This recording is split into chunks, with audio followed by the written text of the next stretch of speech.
Hello, YouTube. I'm Vince White. I'm an employment attorney. On this channel, we answer publicly posted questions from YouTube users, getting folks the answers they need from an employment attorney. We have a question here from YouTube user Timeless Tarot, who asked us, is it typical for the employer to reject your demand letter and request a lower amount?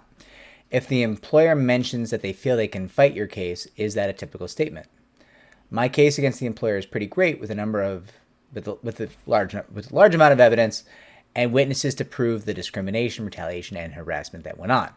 And I also have a clean employment record, good employee evaluations, good attendance, and I'm not sure whether I would risk taking that to court. Also, is it wise to go to the media since my attorneys have to file a complaint in court? Okay, a bunch of questions there. I'm going to start with the two easy ones first, which originally drew me to this question.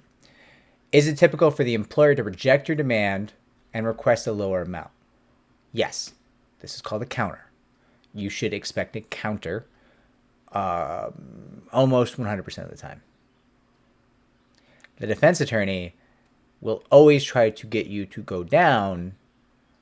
That is her or his job.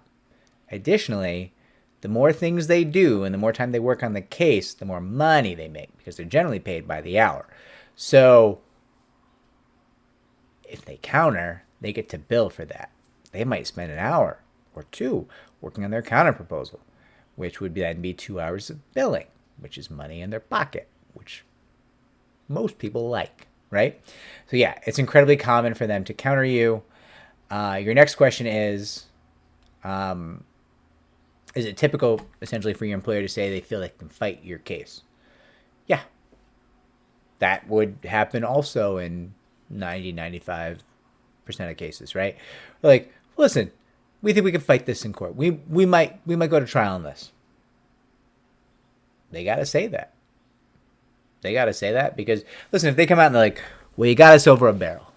Like, we are in a bad situation. We don't have a lot of plays left here. Why would they say that? What's the advantage to them to just coming out and admitting you're going to mess them up?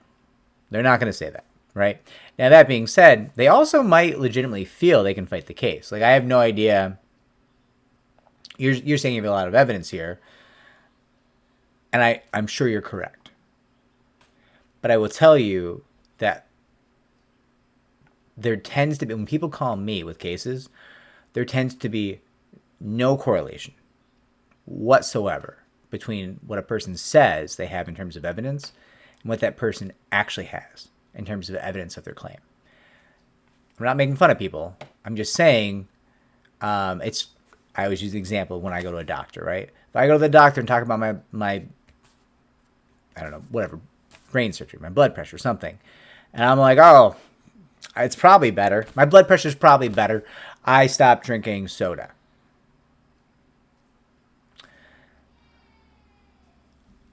Doctor's probably like, what are you talking about, kid? Kid, 40-year-old man, right?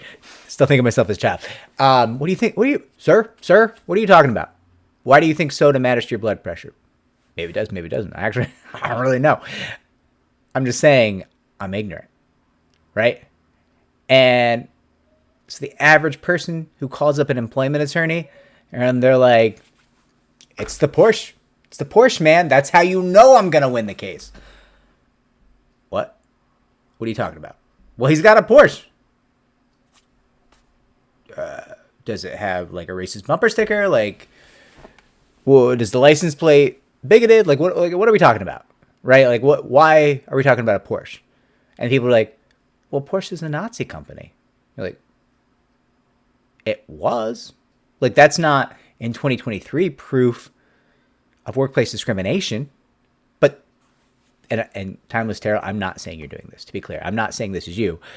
I'm only underscoring the point that there's also the possibility that they're not seeing the evidence the way you're seeing the evidence, and they might actually feel that they're being correct, and they say, we might fight this, right? Not saying they are or they aren't. I'm just saying when I talk to folks, a lot of times the amazing evidence isn't. Also, in those situations, that doesn't mean the amazing evidence is the only evidence, right? There's definitely cases where people will say things like, oh, he's got a Porsche, so he's basically a Nazi. And you're like, not today. That's not how that works today. But what about the horrible things that he wrote in the timesheets? And the client will just be like, oh, that's just jokes. I'm like, well, no, those are hate crimes in writing.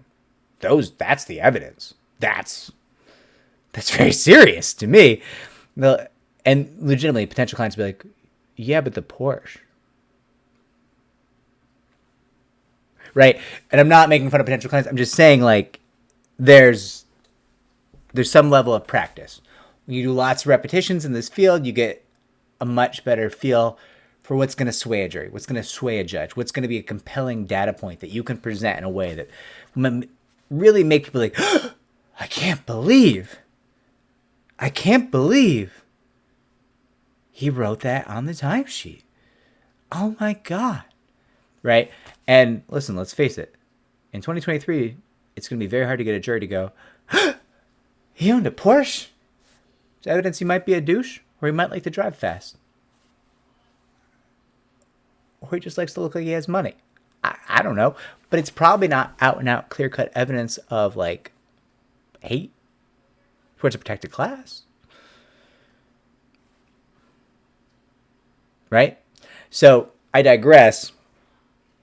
I'm just saying, have a frank conversation with your attorney about the strength of your evidence.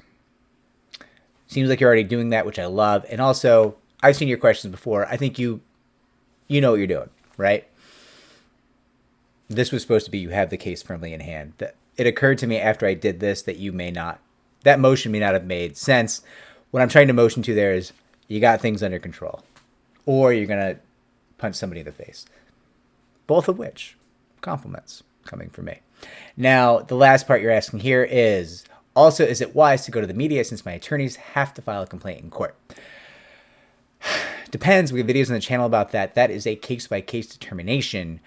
If your attorneys have experience handling the press, controlling the public narrative, I would urge you to be guided by their advice, because that is a counterintuitive and convoluted world.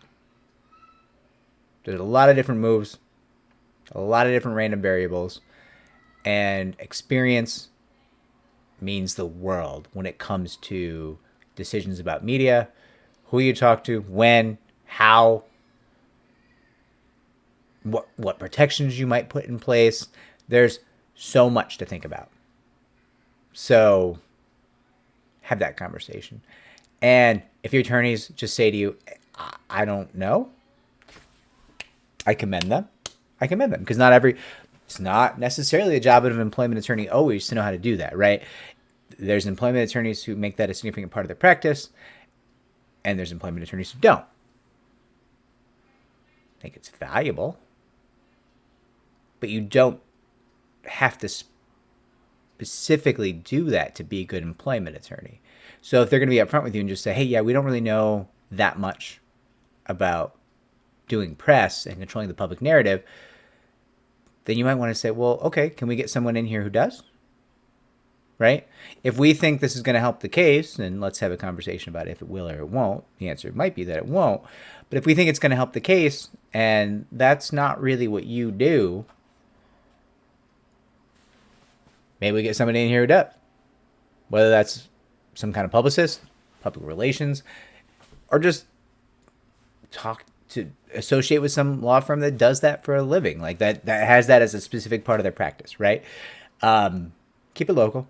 Always keep it local, especially with press. Unless you have a national level case that's going to get press all over the country, keep it local. Talk to local options, because those reporters are going to have relationships with the local attorneys, and that can be incredibly beneficial. Just keep in mind, you need somebody to know the lay of the land, right? You can be talking to a reporter who's sweet as honey, who is just waiting to stab you in the back because they have ties to whoever you're suing or an investor in the company you're suing. There's so many things that can go wrong. So many things to keep an eye on, right? Anyways, Timeless Tarot, I hope this is helpful. I hope that the cards foretell your success and that you win all the money and are made whole for what was done to you. If this video is helpful, like, subscribe, comment down below. It helps me to help more people just like you. And remember, almost everybody works. Not everybody wins. Be smart out there. Also, in the last video, I said that trust fund babies don't work and they're not real people. I didn't mean that. They are real human beings, just lazy ones.